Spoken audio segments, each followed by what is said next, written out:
welcome to all my Late Night Mysteries listeners.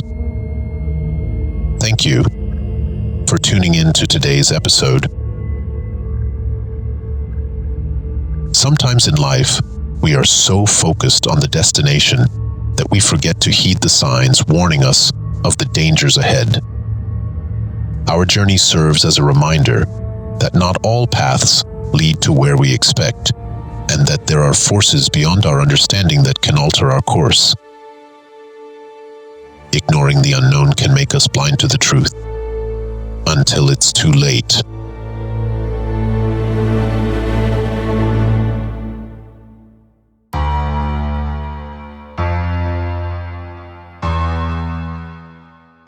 I am Wraith. This is Late Night Mysteries. You are listening to Mysterious Encounters Edition.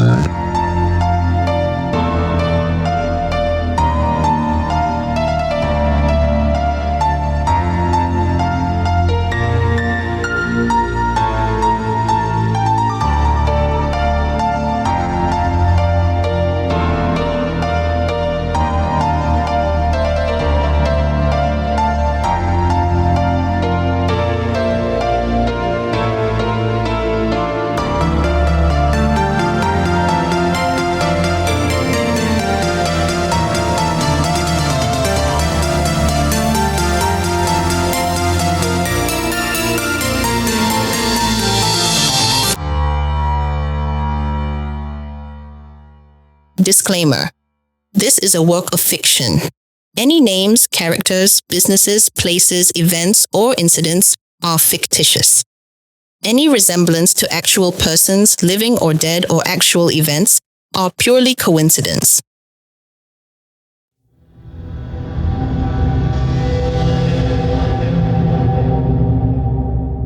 This is a mysterious fiction tale about a man named Tony. Tony was driving from Melaka to Singapore on a humid night. The road ahead illuminated only by his headlights cutting through the darkness. He had an important job interview in Singapore the following afternoon, and his plan was to stay at a budget hotel in Johor Bahru before crossing the border in the morning. Tony was no stranger to long drives, but on that night was different. Something was lurking in the darkness, just beyond the reach of his headlights. The highway seemed lonelier, the night thicker, and the air heavy with a strange sense of foreboding. This is a story of Tony and his journey into the night.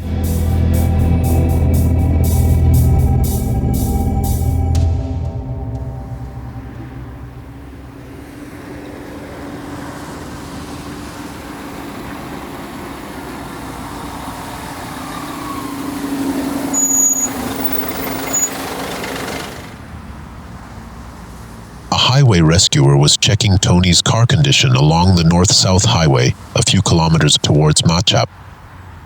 His car had skidded on a slick patch of oil, swerving dangerously to the left before he managed to bring it to a halt on the roadside. After checking the car's condition, he confirmed it was safe to continue. Boy, you got lucky. Be careful out there. The roads are tricky tonight, the rescuer said, flashing his torchlight around the vehicle. Grateful, but still shaken, Tony thanked the rescuer, got back into his car, and drove off into the night. The unsettling weight of the evening pressing in as he resumed his journey.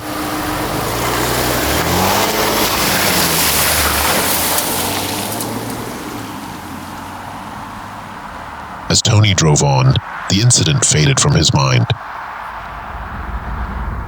However, not long after he resumed his journey, something peculiar happened. He spotted a lone hitchhiker standing by the side of the road. The man was tall, with a dark silhouette, his arm outstretched with his thumb up, beckoning for a ride. Tony felt a chill run down his spine. Something about the man seemed off, almost unreal. Ignoring the hitchhiker, he drove past, but the sight stayed with him. 5 minutes later, there was the hitchhiker again, standing in the same pose at the side of the road. That's impossible. He had driven a few kilometers away since the last sighting. Tony's pulse quickened. He pressed down on the accelerator and sped past, refusing to glance in the rearview mirror.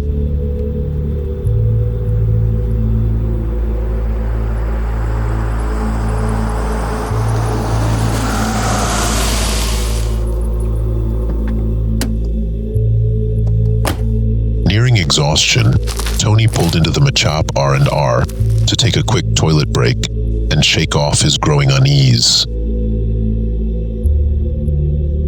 As he was about to return to his car, the silence of the night pressing in, a young Malay man approached him and asked for a ride to Johor Bahru. Normally Tony wouldn't have agreed, but the thought of company comforted him. Reluctantly, he agreed, hoping the stranger's presence would ease the unsettling feeling gnawing at him.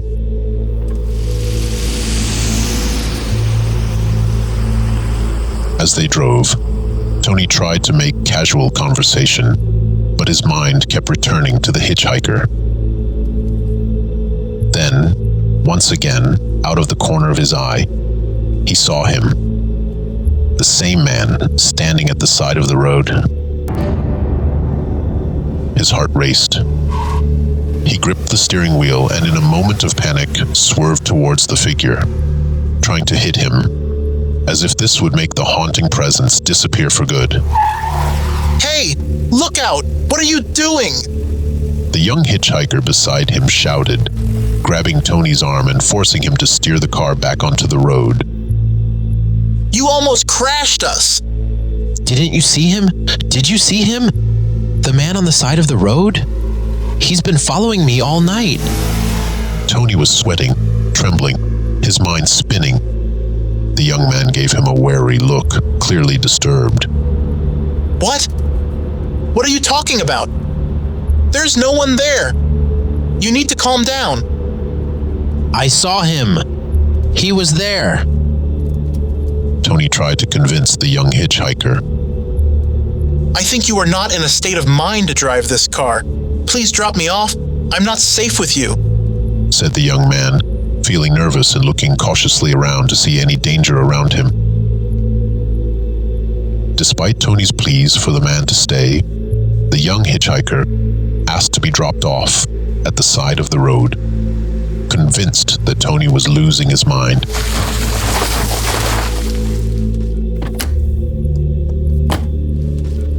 After dropping him off, Tony continued alone, driving through the night, his nerves frayed. The hitchhiker who had haunted him had vanished for now, but the dread clung to him like a heavy fog.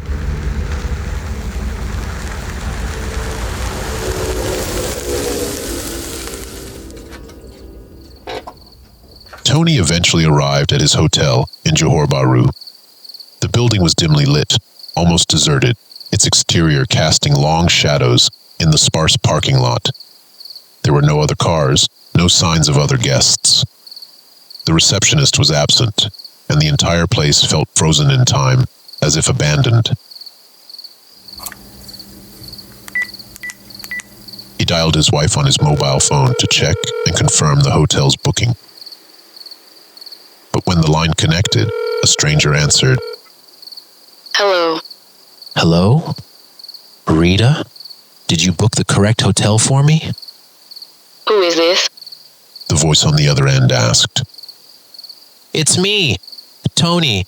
Tony, your husband. Tony stammered, confusion creeping into his voice. The person on the other end paused before speaking again. Tony? That's impossible. I'm afraid you've been mistaken. Tony was in an accident. He passed away earlier tonight, along the highway near Machap. His mind raced, disbelieving what he had just heard.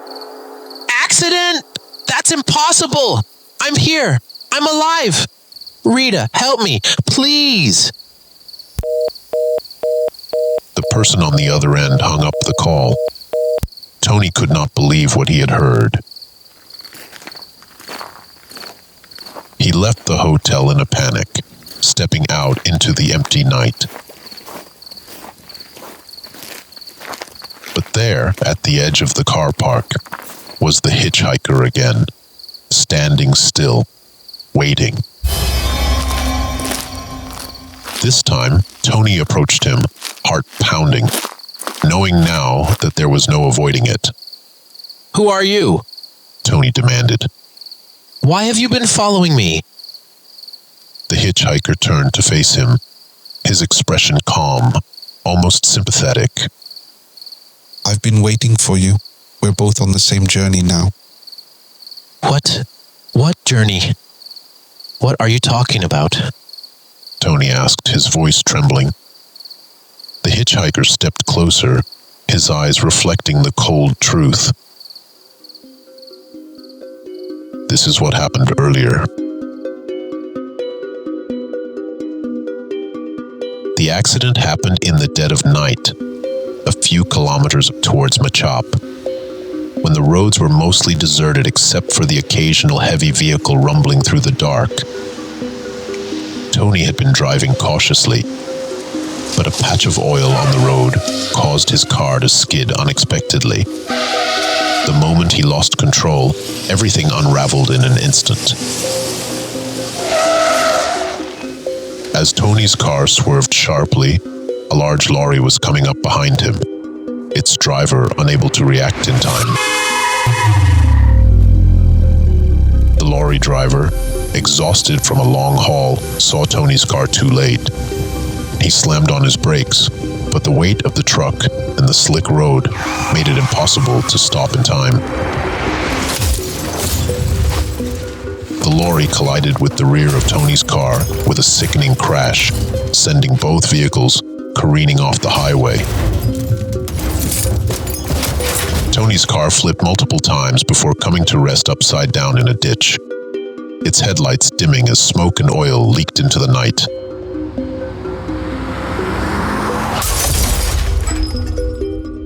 The lorry jackknifed off the road, crashing into the trees, where it came to a halt with a thundering impact that echoed in the stillness of the night. The scene that followed was nothing short of eerie. A moment later, another driver noticed the wreckage and called for emergency services.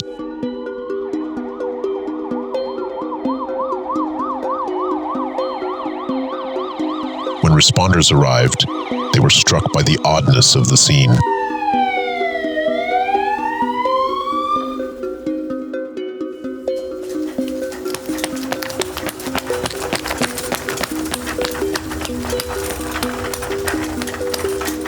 Tony's car was nearly unrecognizable, crumpled and mangled beyond belief. The rescuers found Tony's body still strapped in the driver's seat, his lifeless eyes staring into the void, as though he had been frozen in the final moments of his terror. What unsettled the rescue team most was that Tony's face wore an expression not just of fear, but of confusion, like he had been caught between two realities. The lorry driver was discovered a short distance from his truck, thrown from the cabin by the force of the crash. His body was twisted and broken, but strangely, there were no signs of a struggle. His eyes, too, were wide open, his face fixed in an eerie calm, as if he had come to terms with his fate in those last few seconds. Both Tony and the lorry driver were pronounced dead at the scene.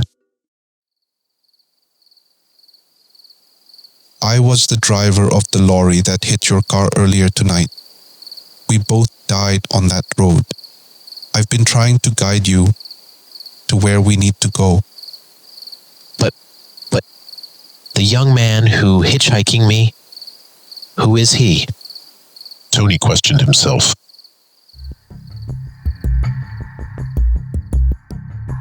The Malay young man Tony encountered was, in fact, a living person, not a ghost.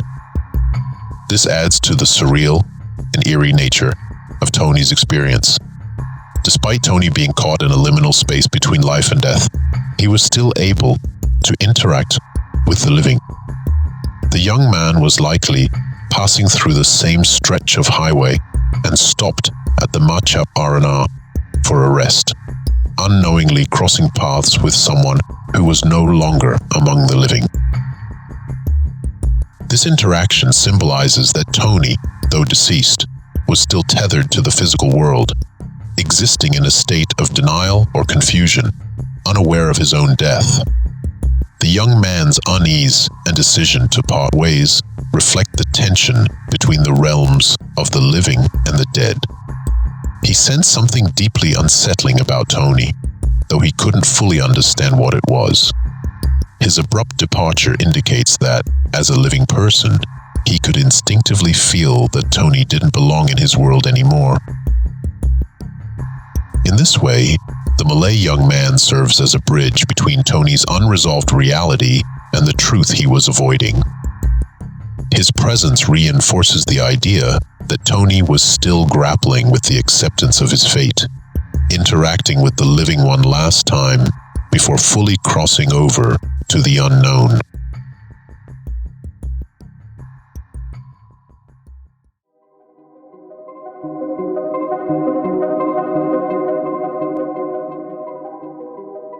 Tony stood motionless beside the hitchhiker, the weight of the truth pressing down on him like the heavy night air. The realization that he had been living in a shadow of existence, caught between life and death, brought with it a cold acceptance. The road he had been traveling wasn't leading him to Singapore, nor to the job interview he'd so desperately hoped for.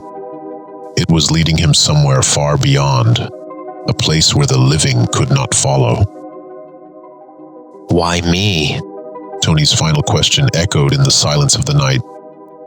The hitchhiker turned slightly, a flicker of understanding in his eyes.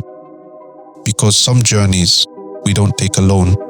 You were never meant to reach your destination, not in this world. And with that, they vanished into the night, their final destination shrouded in mystery.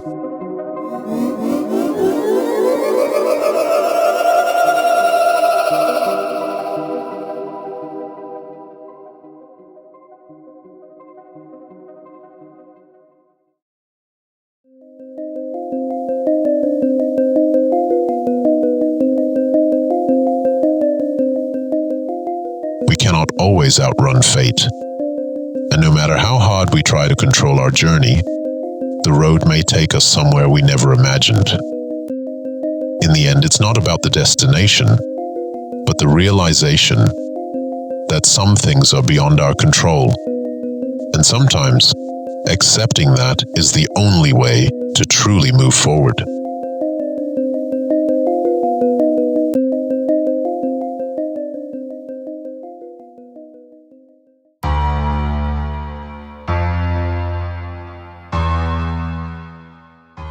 Well, that's all we have for today.